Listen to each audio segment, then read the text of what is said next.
హరి ఓం.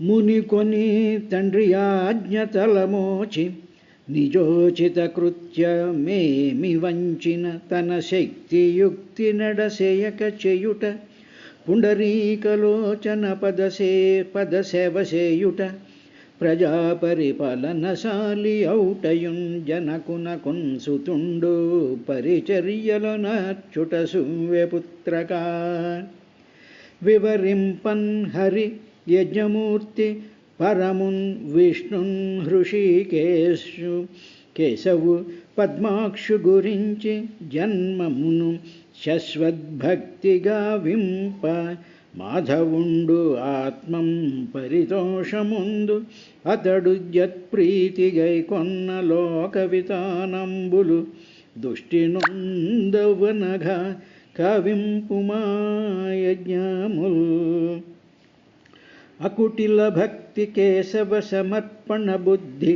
క్రతుక్రియల్వనర్పక విపరీతులై యుముకరాసులు దంచి ఫలంబునందగానక చెడు రీతి ఊరక ధన వ్యయమౌటయు కాని మోక్షదాయకమగుచున్న తత్ఫలమునందరు విష్ణుపరాన్ముఖ క్రియుల్ కావున యజ్ఞముల్ హరి వికారు దూరి గురించి చేయు కావున యజ్ఞముల్ హరి వికార దూరు గురించి చేయు నీ భావము సునృత వ్రత శుభస్థితి జంజడు నీ కుమారులు నీవును నీ ధరాభరము నెమ్మి సహింపుము సజ్జన వలింబ్రోవుము ధర్మ మార్గమున పుత్రక దోషలతాల విత్రక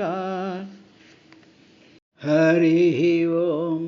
సత్వమస్యామపత్యాని సదృశాన్యాత్మనో గుణైః ఉత్పాద్య సధర్మేణ గాం యజ్ఞైః పురుషం యజ పరం శుశ్రూషణం మహ్యం స్యాత్ ప్రజారక్షయా నృప భగవాంస్తే ప్రజాభర్తుర్హృషికేశో అనుతుష్యతి అంటూ బ్రహ్మగారు స్వయంభూ మనువుకి ఏమి చెయ్యాలి అనేటువంటి విషయం గురించి చెప్తూ ఏమన్నారు అంటే శక్యా ప్రమత్తై గృహ్యేత సదరం గతమత్సరైః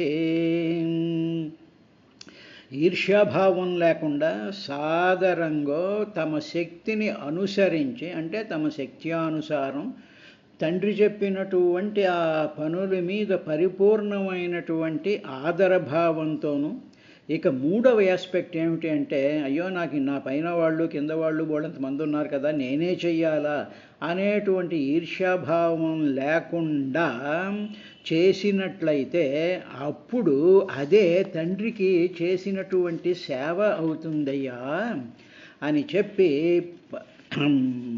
స్వయంభూ మనువుకి బ్రహ్మగారు చెప్పారయ్యా అని చెప్పి మైత్రేయుడు విదురుడికి చెప్పినటువంటి విధానాన్ని సుఖబ్రహ్మ పరీక్షన్ మహారాజుకి చెప్పేటువంటి విశేషాన్ని మనం చూస్తూ ఉన్నాం. ఇప్పుడు ఆయన ఏమన్నాడు అంటే బ్రహ్మగారు సాత్వం త్వం అస్యాం అపత్యాని సదృశాన్యాత్మనో గుణైః ఉత్పాద్య శేష ధర్మేణ గాం యజ్ఞైః పురుషం యజ అన్నాడు. ఇంతకీ ఏమిటి ప్రాబ్లం ఏమిటి మనకు ఉండేటువంటి ప్రస్తుతం ప్రాబ్లం ఏమిటి అంటే పరమాత్మ ప్రజాయే బహూనాం అన్నాడు కదా, ఈ లోకాలన్నీ ఉండాలి, దాంట్లో జీవుల్ని సృష్టించాలి, that is the duty you have to perform అని చెప్పి పరమాత్మ యొక్క ఆ ఆజ్ఞను పరమాత్మలో నుంచి వచ్చినటువంటి పరమాత్మ యొక్క నాభిలో నుంచి వచ్చినటువంటి పద్మం మీద కూర్చున్నటువంటి బ్రహ్మదేవుడు ఆజ్ఞను పరిపాలించాడు. కాబట్టి తండ్రి ఆజ్ఞను బ్రహ్మగారు పరిపాలిస్తున్నట్టుగా బ్రహ్మగారి ఆజ్ఞను తనకు పుట్టినటువంటి పిల్లలు పరిపాలించాలి. ఇదంతా ఎవరి కోరిక అంటే అది బ్రహ్మగారి కోరిక కాదు, నవబ్రహ్మల కోరిక కాదు, సనకసనందాదుల కోరిక, ఎవరి కోరిక కాదు, అది పరమాత్మ యొక్క కోరిక. సృష్టి ఈ విధంగా ఉండాలి అనేటువంటి ఆ పరమాత్మ యొక్క కోరికను తీర్చడం అనేటువంటి ఆ ఆర్డర్ని ఒకళ్ళ తర్వాత ఒకళ్ళకి పాస్ చేసుకుంటూ వస్తున్నారు. ఇప్పుడు నా ఆజ్ఞను కోరి నీవు నీ భార్య అయినటువంటి శతరూప ఉంది కదా నీ భార్య. కాబట్టి శతరూపతో నీవు కలిసి నీవు ఈ ప్రజా ఉత్పత్తి చేయవలసినటువంటి అవసరం ఉన్నది. నెంబర్ 1. నెంబర్ 2, ఆ ఉత్పత్తి అంటే వాళ్ళని ప్రజల్ని జనింపజేసేటువంటి కార్యక్రమంలో వాళ్ళు ఆ ప్రజా ఉత్పత్తి ఏ విధంగా జరగాలంటే, పుట్టబోయేటువంటి ఆ సంతానం అంతా ఏ విధంగా ఉండాలంటే నీతో సమానమైనటువంటి గుణములు కలిగి ఉండాలి. ఇప్పుడు నువ్వు తండ్రి ఆజ్ఞను మేరను, తండ్రి నువ్వు ఏం చెప్తే అది నేను చేస్తాను, సాదరంగా చేస్తాను, నా శక్త్యానుసారం చేస్తాను, మత్సరం లేకుండా చేస్తాను అని అన్నాడుగా. కాబట్టి అటువంటి గుణాలతే నీకు ఏ గుణాలైతే ఉన్నాయో అటువంటి గుణాలతో తొలతూగేటువంటి సంతానాన్ని కను. నెంబర్ 1. ఇక నెంబర్ 2, నువ్వు రాజువు కాబట్టి, సమస్త భూమండలానికి నువ్వు రాజువు కాబట్టి ఈ భూమిని ధర్మబద్ధంగా పరిపాలించు. 2వ డ్యూటీ. ఇక 3వది చాలా ఇంపార్టెంట్ అయినటువంటిది ఏమిటంటే, నువ్వు యజ్ఞాలను చేసి శ్రీహరిని ఆరాధించు. 3. ఈ 3 స్వయంభవమనికి చెప్పాడు. ఇప్పుడు అది సమస్తమైనటువంటి లోకాలలో ఉండేటువంటి గృహస్థాశ్రమ ధర్మాన్ని పాలించేటువంటి వాళ్ళకు కూడా అదే చెప్పాడు. మనతో సమానంగా మన మంచి గుణాలు కలిగినటువంటి పిల్లల్ని కనడం, వాళ్ళని పోషించడం, వాళ్ళ బాగోగులు చూడడంతోనే జీవితం అంతా ముడిపెట్టేసేసుకుని ఇక భూమి మీద ఉండేటువంటి నువ్వు చేయవలసినటువంటి కర్తవ్యాలు, నువ్వు చేయవలసినటువంటి డ్యూటీస్ ఇవి ఏమీ చేయకుండా నేను పిల్లలను ఒక్కతినే చూసుకుంటూ కూర్చుంటాను అనేటువంటిది కాదు. నువ్వు రాజు కాబట్టి ధర్మబద్ధంగా భూమి పరిపాలించు. ఆయన రాజు అండి, మరి ఆయన పరిపాలిస్తాడు. మరి మనలాంటి వాళ్ళు ఏమిటంటే, నీకు ఉద్యోగం ఉంటుంది, వ్యాపారం ఉంటుంది, ఏదో రకరకాలైనటువంటి వృత్తులు ఉంటాయిగా. ఆ వృత్తుల్లో ధర్మబద్ధంగా ఎక్కడ అవినీతి లేకుండా ఆ ధర్మాన్ని నువ్వు పరిపాలించి వాటిని నువ్వు పరిపాలించు. తరువాత అవి 2 చేసేసామండి చాలు, ఇంకేం అక్కర్లేదు అనుకుంటే అది కుదరదయ్యా. యజ్ఞాలను చేసి శ్రీహరిని ఆరాధించు. యజ్ఞము అంటే ఏమిటంటే, మన అశ్వమేధ యాగాలు లేకపోతే ఈ యాగాలు ఆ యాగాలు చేయక్కర్లేదు. యజ్ఞము అంటే వాచక యజ్ఞము అనేటువంటిది ఉంది. భగవంతుడిని నిత్యము స్మరించడమే యజ్ఞం. సమస్త ప్రజలకి లేకపోతే భూతరాశికి ఉపయోగకరమైనటువంటి పనులు చేయడం యజ్ఞం. కాబట్టి ఆ యజ్ఞం చేస్తున్నప్పుడు అది హరి యొక్క సేవ అవుతుంది. అలా యజ్ఞాలు చేస్తూ అంటే నువ్వు పారాయణ చేసుకుంటూ, ఇంట్లో దీపం పెట్టుకుంటూ, ధర్మబద్ధంగా నీ జీవితాన్ని గడుపుతూ శ్రీహరిని నిరంతరము కూడా హృదయంలో పెట్టుకుని ఆరాధించు అన్నాడండి. ఈ 3 ఆస్పెక్ట్స్ కూడా స్వయంభవమనికి బ్రహ్మగారికి చెప్పాడయ్యా అని చెప్పి పరీక్షణ్ మహారాజు సుఖమహర్షి చెప్పాడు.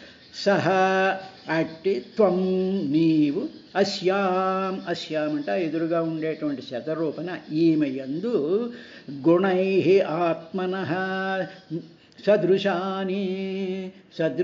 సదృశాన్యాత్మనో గుణై ఈమె యందు నీకు తగినటువంటి, నీ గుణాలకు తగినటువంటి, నీ గుణాలనే పుణికి పుచ్చుకున్నటువంటి అపత్యాన్ని ఉత్పాద్య సంతానాన్ని, పిల్లల్ని కను. నెంబర్ 1. నెంబర్ 2, గాం అంటే భూమి కాబట్టి గోవిందుడని గాముని ఉద్ధరించినటువంటి వాడు కాబట్టి ఆయన గోవిందుడు అన్నారు.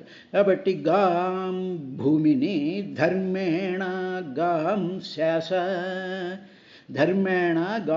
శేష ఈ భూమిని ధర్మ ప్రకారం ధర్మబద్ధంగా పరిపాలించు.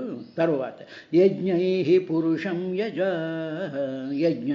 యజ్ఞాల చేత పురుషం అంటే పరమపురుషుడైనటువంటి ఆ శ్రీహరిని పూజించు అని చెప్పి ఆయన 3 రకాలైనటువంటి ఆస్పెక్ట్స్ని స్వయంభూమనికి పెట్టాడయ్యా. అన్న తరువాత ఇంకా ఏమన్నారు అంటే, నీవు నాకు సేవ చెయ్యాలి అన్నా కదా స్వామి, నువ్వు నా తండ్రివి కదా, సకల లోకాలకి పోషకుడివి కదా, అటువంటి నీకు సేవ చెయ్యాలని ఉంది అని అన్నావు కదా స్వయంభువు. నాకు సేవ చేయడం అంటే ఏమిటో చెప్తున్నాను విను అని. పరం శుశ్రూషణం మహ్యం స్యాత్ ప్రజారక్షయా నృప భగవాంస్తే ప్రజాభర్తృహృషికేశోను తుష్యతే. ఓ మహారాజా, ఓ నృప, నీవు ప్రాణుల్ని రక్షిస్తున్నావు అనుకో, నీవు పరిపాలన చేస్తూ ఉంటావు. అనేక రకాలైనటువంటి జంతుజాలాలు, వృక్షజాలాలు, తర్వాత నీరు, గాలి, వాయువు, అగ్ని, తర్వాత అనేక రకాలైనటువంటి జీవులు, మనుషులు, దాని మిగతా లోకాల్లో ఉండేటువంటి జీవులందరూ, వీళ్ళన్నింటినీ కూడా రక్షిస్తూ ఉండాలి కదా. ఆ రక్షణ కార్యక్రమం చెయ్యడమే నాకు చేసినటువంటిది గొప్ప సేవ అవుతుంది. నువ్వు నా దగ్గరికి వచ్చి నా కాళ్ళు పట్టుకుని నాకు పువ్వుల దండలు వేసి నాకు ఇది చేయాల్సినటువంటి పని లేదు. నీవు రాజువు కాబట్టి, నీకు అధికారం ఉంది కాబట్టి, నీకు అన్నిట్లోకి నువ్వు వెళ్ళగలవు కాబట్టి, అది ఆ సమస్తమైనటువంటి భూతరాశికి వాటిలన్నిటికీ కూడా నువ్వు రక్షణ కల్పించడమే గొప్ప సేవ అవుతుందయ్యా. సరే, బాగానే ఉంది, నాకు సేవ చేస్తున్నావు అంటే ఇంకోటి కూడా ఉంది దీంట్లో. ఒక రహస్యం ఏమిటంటే, ఇలాగ ప్రాణులను పోషించే, ఇలాగ నువ్వు ప్రాణులకి వాళ్ళకి కావలసినటువంటి సమకూర్చి హాస్పిటల్స్ కట్టి, స్కూళ్ళు కట్టి, రోడ్లు వేసేసి, మంచి విద్యా సౌకర్యాలు కలిగించి, ఎక్కడికక్కడ ఏ విధమైనటువంటి అడ్డంకులు లేకుండా న్యాయబద్ధంగా, ధర్మబద్ధంగా నువ్వు పరిపాలన చేస్తూ ఉంటే ప్రజలు సుఖాలతో ఆనందంతో ఉంటారు. చూసావా? అలాగా నువ్వు కానీ చేసినట్లయితే అప్పుడు ఋషికేశుడైనటువంటి శ్రీహరి నీ వైపు ప్రసన్నుడు కాగలడు. అప్పుడు శ్రీహరి నిన్ను చూసి వీడు బాగా చేస్తున్నాడు. ఎందుకన్నాడు అంటే, ఈ ప్రజలు, ఈ వృక్షాలు, ఈ జీవరాశులు, సమస్తమైనటువంటి ఈ గోళాలు ఇవన్నీ కూడా ఆయన సంతానమేగా. కాబట్టి ఆ సంతానానికి నువ్వు సేవ చేస్తూ ఉంటే అప్పుడు ఆయన హరి భగవంతుడు ప్రసన్నుడవుతాడు. కాబట్టి ఈ ప్రసన్నత నువ్వు చెయ్యాలంటే సాధారణంగా చెయ్యాలి, శక్తి మేర చెయ్యాలి, తర్వాత ఏ విధమైనటువంటి ఈర్ష్యాద్వేషాలు లేకుండా చెయ్యాలి. అది చెప్తూ ఇప్పుడు పరం శుశ్రూషణం మహ్యం నా కొరకు శుశ్రూషణం సేవ అని నువ్వు అన్నావే, అది ఆ సేవ ఏమిటి అంటే, స్యాత్ ప్రజారక్షయ, ప్రజలకు రక్షించడమే నాకు నువ్వు చేసేటువంటి సేవ అవుతుంది. అలాగ అయినప్పుడు భగవాంస్తే ప్రజాభర్తృ అనుతుష్యతి భగవంతుడు శ్రీహరి అనుతుష్యతి, చాలా ప్రసన్నుడవుతాడు. ఎప్పుడు అంటే ఆయన ప్రసన్నుడు, ఆ ప్రసన్నుడయ్యేటువంటి హరి అంటే హృషికేశ. హృషికములు అంటే ఇంద్రియాలు, ఇంద్రియాలకి అధిపతి అయినటువంటి ఆ భగవంతుడు, ఆ భగవాన్ హృషికేశో అనుతుష్యతి, ఆయన ప్రసన్నుడవుతాడు. అందుకనే మనకి భక్తి యోగంలో సమే ప్రియ, ఆ భక్తుడే సమే ప్రియ, నాకు చాలా ప్రియమైనటువంటి వాడు అని చెప్పి 4 శ్లోకాలలో భగవంతుడికి ప్రియుడెవరో ఆయన ఆ డెఫినేషన్ ఇచ్చేశాడు. కాబట్టి ఆ భగవంతుడి ప్రియత్వం మనం పొందాలి అనేటువంటి విషయాన్ని భగవద్గీతలో 12వ అధ్యాయంలో చూసుకున్నట్లయితే చాలా అద్భుతమైనటువంటి విశేషం చెప్తుంది. అదే ఇక్కడ చెప్తున్నారు. అద్వేష్ట సర్వభూతానాం మైత్రః కరుణ ఏవ చ. అద్వేష్ట, ఏ జీవిని కూడా ద్వేషించకుండా, సర్వభూతానాం, ఒక మనుషులకి మనకిష్టమైనటువంటి వాళ్ళని మేము ద్వేషించమండి, మిగతా వాళ్ళందరినీ ద్వేషిస్తాం, మిగతా వాళ్ళ కాళ్ళు విరగొట్టేస్తామని కాదు. సర్వభూతానాం అద్వేష్ట, అందరి మీద ద్వేషం లేకుండా ఉండడం, మైత్రః, మిత్రత్వం కలిగి ఉండడం, కరుణ ఏవచ, కరుణ కలిగి ఉండడం.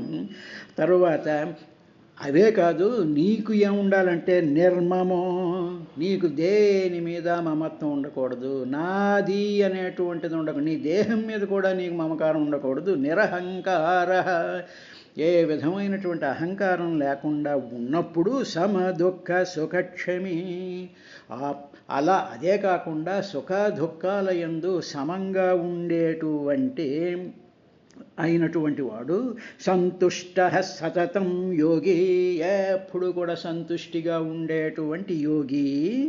అటువంటి యోగి యథాత్మా దృఢ నిశ్చయ, ఎప్పుడూ కూడా సంతుష్టుడై ఉంటాడు. దృఢ నిశ్చయ, తన ఇంద్రియాలని, తన మనసుని, తన అంతరంగాన్ని కూడా గట్టిగా కంట్రోల్ చేసుకుని ఉన్నవాడు నా యందు దృఢ నిశ్చయమై ఉండాలి వాడు.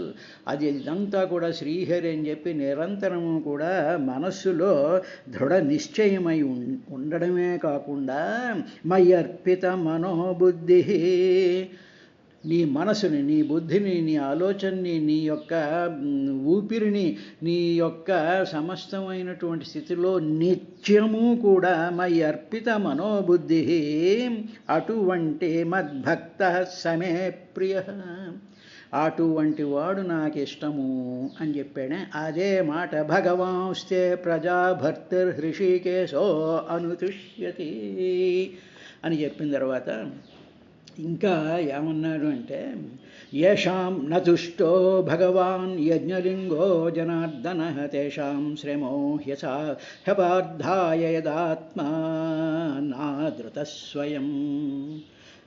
ఓయ స్వయంభువు, ఈ యజ్ఞస్వరూపుడైనటువంటి భగవంతుణ్ణి ఎందుకు ప్రార్థించాలి అని చెప్తున్నాను అంటే, దీంట్లో ఒక చిన్న కిటుకు ఒకటి ఉంది, రహస్యం ఒకటి ఉంది.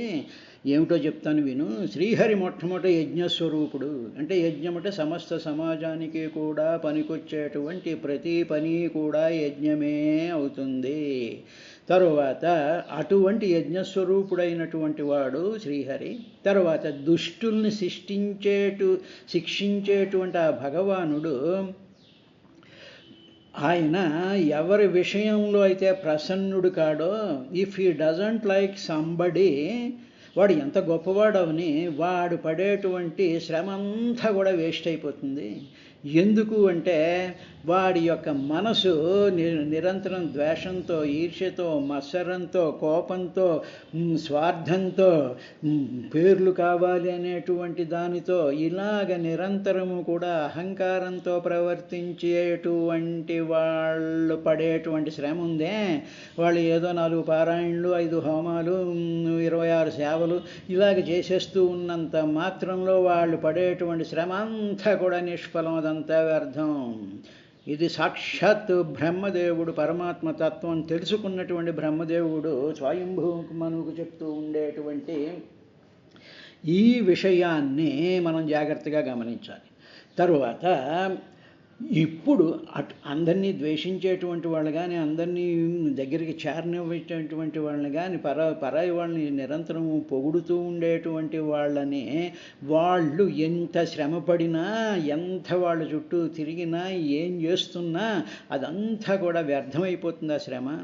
ఎందుకు అంటే శ్రీహరి ఆత్మస్వరూపుడై ఉండడం చేత ఇప్పుడు నీ శరీరంలో, నీ మనసులో, నీ ప్రాణంలో వీటిలన్నిటినీ కూడా వెలిగించేటువంటి ఆ త్రిజగన్మోహన నీలకాంతి తను ఉద్దీపింపేటువంటిది. తరువాత పరంజ్యోతి స్వరూపమైనటువంటిది, పరుడై ఈశ్వరుడై మహామహిముడై ఉండేటువంటి ఆ పరమాత్మ నీలోనే ఉన్నాడు.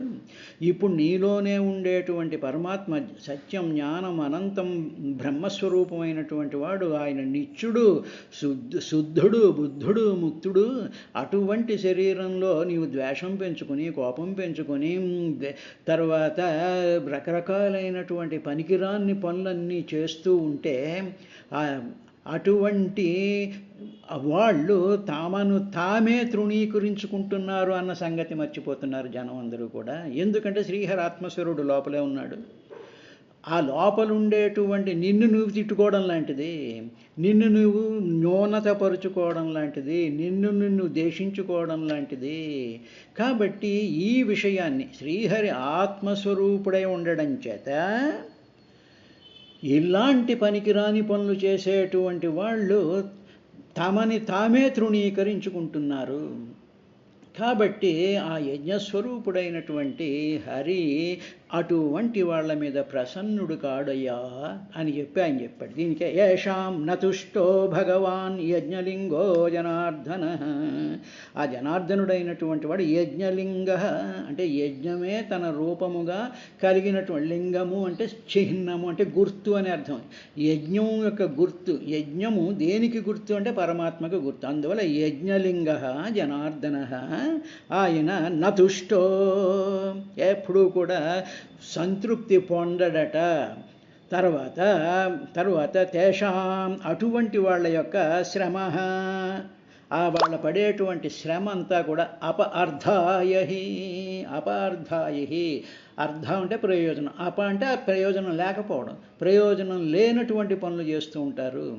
ఎందుకు అంటే ఈ పైనుండేటువంటి ఆ ద్వేషం కానీ, ఆ కోపం కానీ, ఆ చీత్కారం కానీ, ఆ తృణీకారం కానీ, ఆ తీసి పారేయడం కానీ, ఇష్టం వచ్చినట్టు ఏం తోస్తే అది చేసేటువంటి పనులు, అవి దైవ కార్యాలు అనుకుంటూ చేసేటువంటి పనులు అన్నీ కూడా వ్యర్థమేవి. అటువంటి వాళ్ళ మీద భగవంతుడు ఎప్పుడూ కూడా ప్రసన్నుడు కాడు. ఎందుకంటే భగవంతుడు లోపలే ఉన్నాడు. నిన్ను నీవు తృణీకరించుకోవడం కింద అవుతుందయ్యా అని చెప్పిన తర్వాత అప్పుడు మహాత్ముడైనటువంటి స్వయంభూ మనువు ఆయనతో ఈ విధంగా అన్నాడు. మనురువాచ ఆదేశేహం భగవతో వర్తేయామి వసూదన స్థానం త్విహానుజానీహి ప్రజానాం మమ చ ప్రభో. ఇదంతా విన్న తర్వాత స్వామి, now I jump into the work. నువ్వు చెప్పినటువంటి పని నేను చేసేస్తాను. ఓకే, మళ్ళీ ఫర్దర్ డిస్కషన్ ఏం లేదు, నిన్నేం అడగను, చేసేస్తాను పని, రెడీగానే ఉన్నాను అని చెప్పి he became ready to implement the order of Brahma. అప్పుడు ఆయన ఇలా అన్నాడు, ప్రభు, నీవు పాపాలన్నిటినీ కూడా నశింపజేసేటువంటి వాడివి, నీకు ఆ శక్తి ఉందయ్యా. అంటే నాలో ఏవైనా శంకలు కానీ, దోషాలు కానీ, లేకపోతే అజ్ఞానంతో కూడుకున్నటువంటి భావాలు కానీ ఏవైనా ఉన్నట్లయితే ఆ పాపాలన్నిటినీ కూడా నువ్వు హరిస్తావు. I have that confidence. అయినా అప్పుడు నువ్వు పూజ్యుడైనటువంటి నీ ఆజ్ఞనుందే, దాన్ని నేను శిరహావసిస్తాను. నా శతరూపతో కలిసి ప్రజాసృష్టి చేయమన్నావు, ప్రజారక్షణ చేయమన్నావు, తర్వాత యజ్ఞస్వరూపుడైనటువంటి శ్రీహరిని నిరంతరము కూడా ధ్యానించమన్నావు. ఆ 3 పనులు చేస్తాను. కానీ ప్రజలను సృష్టించమన్నావుగా, మరి సృష్టించేటువంటి 84 లక్షల జీవరాశుల్ని ఎక్కడ పెట్టాలి? చుట్టూ చూస్తే మహాసముద్రం ఉంది, బ్రహ్మాండమైనటువంటి వాయువులు వస్తున్నాయి, ఎక్కడా కూడా ఏ మాత్రము కూడా సాలిడ్ ఎర్త్ కనిపించటం లేదు ఎక్కడా కూడా. ఇలాంటి పరిస్థితుల్లో నేను సృష్టించబోయేటువంటి నా సంతానానికి సంతానం, సంతానానికి సంతానం, సంతానానికి సంతానం, శతరూపం, అనేక రూపాలతో భూమిలో వృద్ధి కానున్నటువంటి ప్రజలు నివాసం ఉండడానికి ఆ నివాస స్థానం చెప్పవయ్యా బాబు. అది చెప్తే అప్పుడు నీ ఆజ్ఞని నేను నిర్వహిస్తాను అని చెప్పి ఆ సమస్యని ఆర్డర్ ఇచ్చినటువంటి వాడికి చెప్పాడండి. ఇది మనం నేర్చుకోవలసినటువంటి విశేషం. ఎవరో కూర్చొని చెప్పేస్తాడు, ఆ పని చేసాయి, ఈ పని చేసాయి అంటాడు. ఆ పని చేసేస్తే ఏమండి, ఈ పని చేయడానికి ఇంత ఖర్చు అవుతుంది కదా, మరి డబ్బు ఎక్కడి నుంచి తేవాలి, ఎక్కడికి వెళ్ళాలి, ఏమి చెయ్యాలి అని ఆ ప్రశ్న వేస్తేనేమో నీకు చేత కాదు, యు ఆర్ ఇన్ఎఫిషియంట్ అని తీసి పారేస్తారు కొంతమంది మూర్ఖులు. తరువాత వాళ్ళు కావాలని చెప్పకుండా నిన్ను పరీక్ష పెట్టేటువంటి దుష్టత్వంతో కూడుకున్నటువంటి అధికారులు కూడా ఉంటూ ఉంటారు. కాబట్టి అందువల్ల ఎప్పుడైతే సరే నిజంగా మనస్ఫూర్తిగా సాధారణంగా నిర్మత్సరంగా శక్త్యానుసారం పనిచేసేటువంటి వాడికి ఉన్నటువంటి సమస్యను ఆ ఆర్డర్ చేసినటువంటి ఆఫీసర్ ముందు పెడితే అప్పుడు ఆయన వీడు అడిగింది బాగానే ఉంది, దీనికి I have to give a solution అని అప్పుడు ఆయన ఈ విధంగా అడిగినప్పుడు బ్రహ్మగారు ఆయనకి సమాధానం చెప్తాడు. ఆదేశేహం భగవతో, ఓ ప్రభో, అమీవసూదన అంటే ఓ పాపాలను నశింపజేసేటువంటి భగవతః పూజనీయుడైనటువంటి ఓ బ్రహ్మ, నీ ఆదేశాన్ని వర్తేయం దాన్ని నేను నిర్వర్తిస్తాను. కానీ త్విహానుజానీహి ప్రజానాం కానీ ఇక్కడ ఈ లోకంలో ఇప్పుడు ఈ జగత్తులో ప్రజానాం ప్రజలకి ప్రాణులకు మరియు నాకు కూడా నివసించి ఈ పనులు చేయడానికి కావలసినటువంటి స్థానం అనుజానీహి, ఆ స్థానం ఏమిటో నిర్దేశించు అని చెప్పి స్వయంభూమనువు బ్రహ్మగారికి తన రిక్వైర్మెంట్ని ఆయన చెప్పాడు. చెప్పిన తరువాత అప్పుడు మనకి మొట్టమొదటి అంటే తర్వాత మొట్టమొదటి విరాట్ స్వరూప అవతారం అయిపోయింది. అయిపోయిన తర్వాత వచ్చేటువంటి అవతారం యజ్ఞవరాహస్వామి అవతారం వస్తుంది. ఆ విశేషాన్ని రేపటి కార్యక్రమంలో చూద్దాం.